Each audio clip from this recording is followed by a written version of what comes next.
Assalamualaikum warahmatullahi wabarakatuh. Bersama saya Afiana Maulinda dengan NIM akhir 28. Di sini saya akan menjelaskan mengenai atau menyampaikan materi mengenai measuring performance as behavior. Nah, measuring performance as behavior ini tuh berarti kayak nilai bagaimana seseorang itu bekerja. Jadi nggak hanya dilihat dari hasil akhir yang mereka dapetin aja gitu.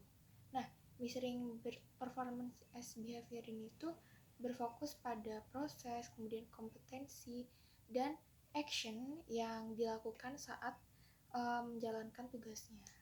Kemudian ini juga biasanya digunakan untuk pekerjaan yang sulit diukur secara langsung atau saat perilaku kerja sangat penting untuk keberhasilan tim atau organisasi. Jadi di sini perilaku kerja itu sebagai hal yang penting untuk mendapatkan keberhasilan pada tim atau organisasi. Nah, pada pengukuran perilaku ini perlu dilakukan beberapa. Yang pertama itu ada identifikasi kompetensi. Nah, di sini tuh ada dua tipe utama. Yang pertama itu ada differentiating kompetensi, yaitu membedakan karyawan superior dan yang rata-rata atau yang biasa aja gitu. Kemudian yang kedua itu ada kompetensi minimal yang harus dimiliki semua karyawan. Jadi semua karyawan itu minimal punya skill atau kompetensi tersebut. Nah, kemudian ada identifikasi indikator perilaku. Nah, contohnya itu contoh indikator untuk kompetensi ini misal pada komunikasi.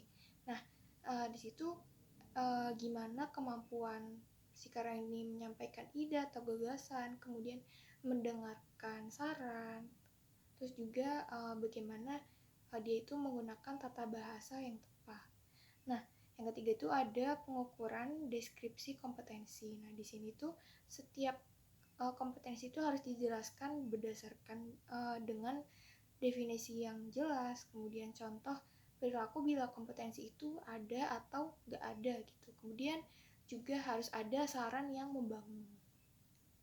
Nah, di sini sistem pengukuran perilaku itu ada dua. Yang pertama itu sistem komparatif dan sistem absolut. Nah, sistem komparatif ini dia membandingkan karyawan itu satu sama lain secara langsung gitu, jadi secara terang-terangan.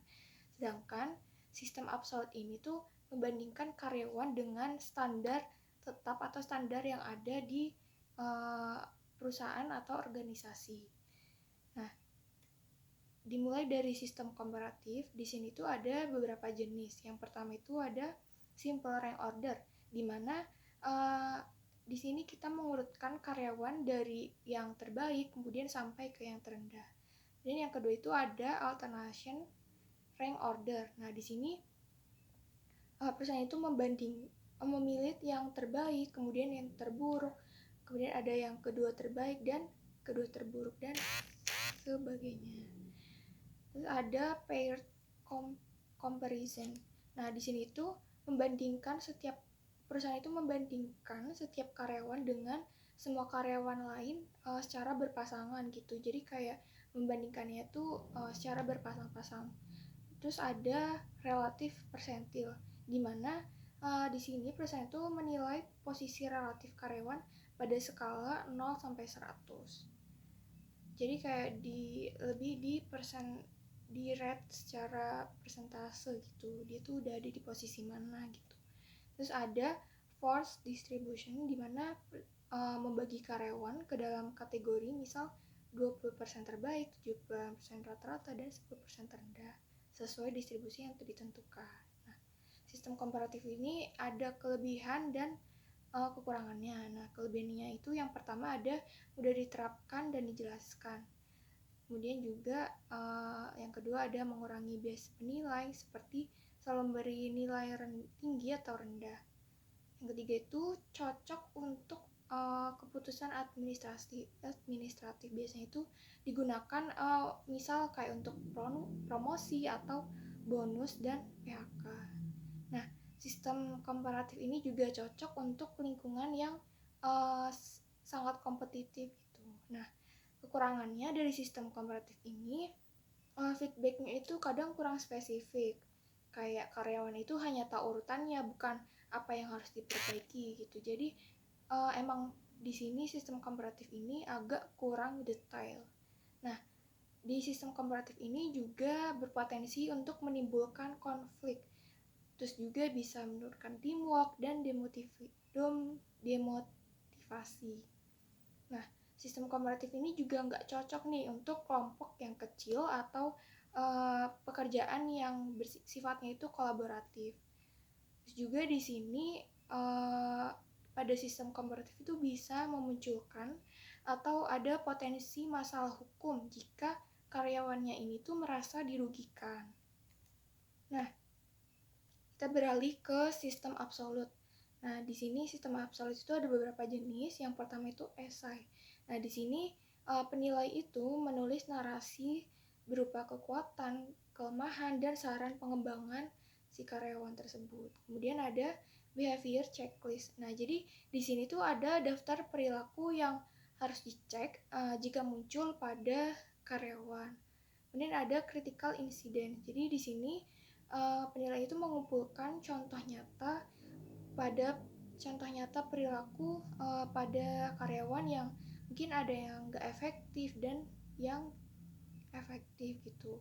Terus ada graphic rating scales. Jadi di sini tuh mereka rate atau rating si karyawan itu dari misalnya skala 1 sampai 5 itu. Mereka itu ada di level mana gitu. Nah, dari hal tersebut mungkin bisa jadi kayak gambaran bagi si karyawan itu lebih jelas. Nah, kelemahan dan kelebihan dari sistem absolut ini tuh yang pertama, kita pada kelebihan sistem absolut itu bisa memberikan feedback yang lebih detail dan membangun.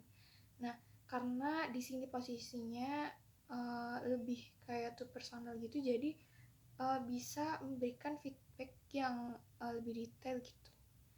Kita bisa tahu nih apa yang perlu kita tingkatkan, kemudian perlu kita hilangkan gitu. Terus juga cocok untuk pengembangan individu karena kan sifatnya lebih ke personal ya gitu. Jadi cocok banget buat meningkatkan si individu ini. Terus juga tidak memicu kompetensi berlebihan karena berbanding terbalik dari yang sistem komparatif tadi, dimana dia itu kan secara terang-terangan adanya kompetisi dari satu karyawan dengan karyawan yang lainnya ya gitu. Terus kekurangan dari sistem absolut ini itu bisa subjektif jika standarnya itu nggak jelas gitu. Kemudian skala penilaiannya itu bisa arbiter. Dan kekurangan lainnya itu terkadang sistem absolut ini lebih banyak memakan waktu jika tidak ada hal yang distandarkan atau tidak distandarkan. Ini cukup materi dari saya. Terima kasih. Wassalamualaikum warahmatullahi wabarakatuh.